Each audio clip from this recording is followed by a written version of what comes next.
In the quiet, rural town of Plainfield, Wisconsin, life moved at a gentle pace. Neighbors knew each other's names, and the biggest news was usually about the harvest or the church social. But in the late 1950s, Plainfield became the center of a horror that would shock the nation, a horror that would forever change the way America thought about evil.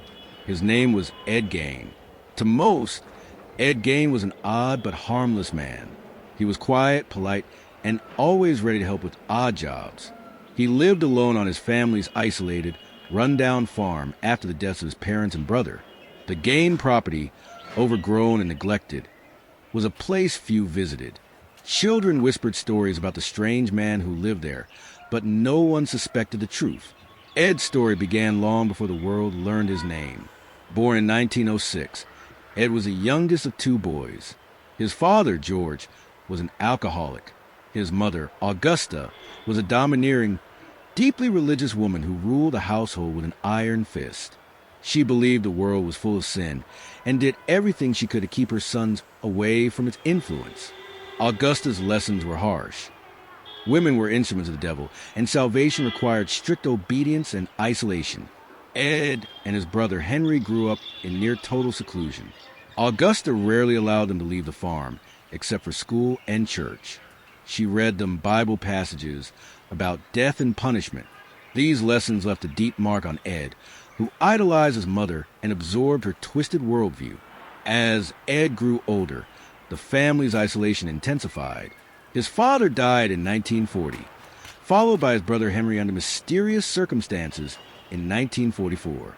Some whispered Ed was involved, but it was ruled an accident. When Augusta died in 1945, Ed was left utterly alone. He sealed off his mother's bedroom as a shrine and retreated into solitude. Inside that lonely farmhouse, Ed Gein's mind began to unravel. He became obsessed with death and the macabre, reading pulp magazines about cannibals and anatomy books. The isolation, grief, and his mother's teachings twisted his thoughts into something dark and unspeakable. In the early 1950s, women began to disappear in Plainfield. The first was Mary Hogan, a local tavern owner. She vanished in 1954, leaving behind only a bloodstain. The case baffled police, but with no leads, it faded from headlines. Life in Plainfield returned to normal until November 16, 1957. That morning, Bernice Wardens, the hardware store owner, went missing. Her son, Frank Wardens, the deputy sheriff, found blood on the floor and the cash register missing. A receipt showed Ed Gein had been the last customer to see Bernice alive. Frank and the sheriff drove to the Gein farm, expecting to find Bernice or question Ed. What they found defied imagination. The farmhouse was cold, dark, and filled with a nauseating stench. The men moved cautiously, their flashlights illuminating piles of junk and strange objects. In a shed behind the house, they made a discovery that would haunt them forever. Hanging from the rafters was the body of Bernice Wardens, decapitated and gutted like a deer. Her head was found in a burlap sack. But this was only the beginning. As investigators searched the house, they uncovered a scene of horror. Human skulls had been fashioned into bowls. Chairs were upholstered with human skin. A box contained noses. There were masks made from women's faces, a belt of human nipples, and a lampshade crafted from skin. In a paper bag, police found the face of Mary Hogan. News spread quickly.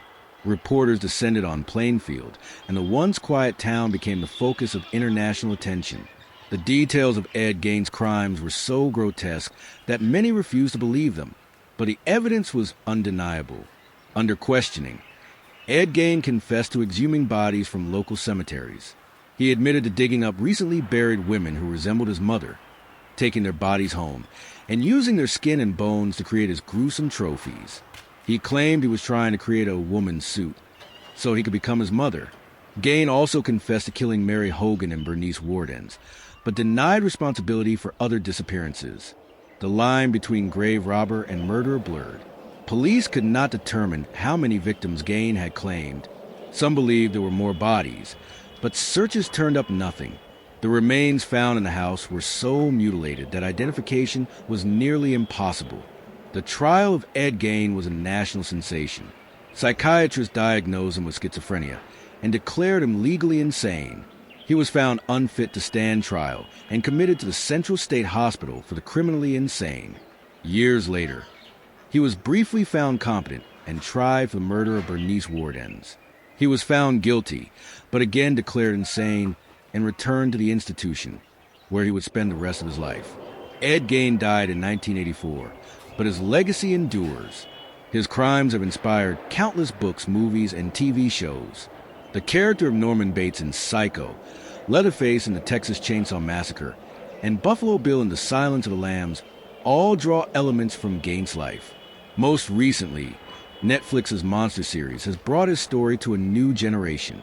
Beyond the headlines in Hollywood, Ed Gein's story is a chilling reminder of the darkness that can lurk behind ordinary facades.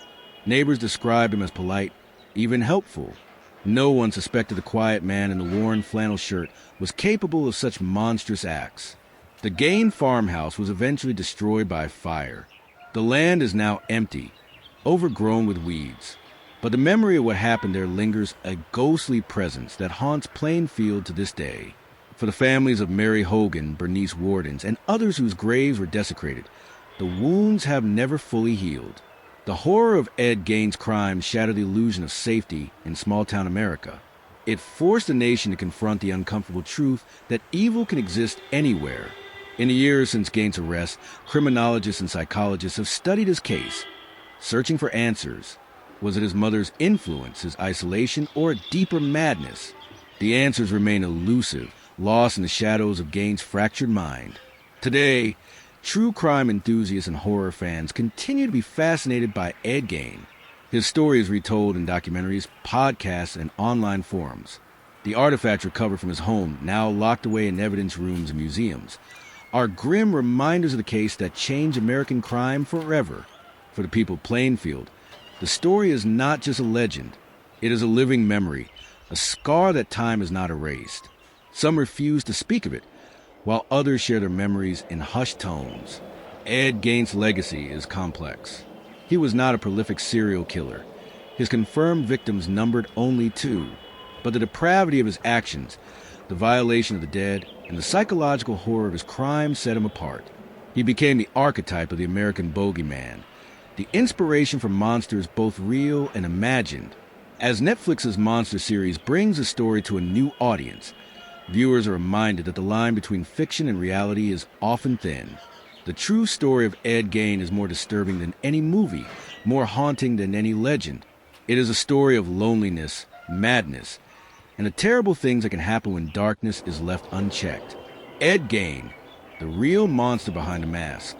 The inspiration for Netflix's new series, and a name that will forever haunt the annals of true crime.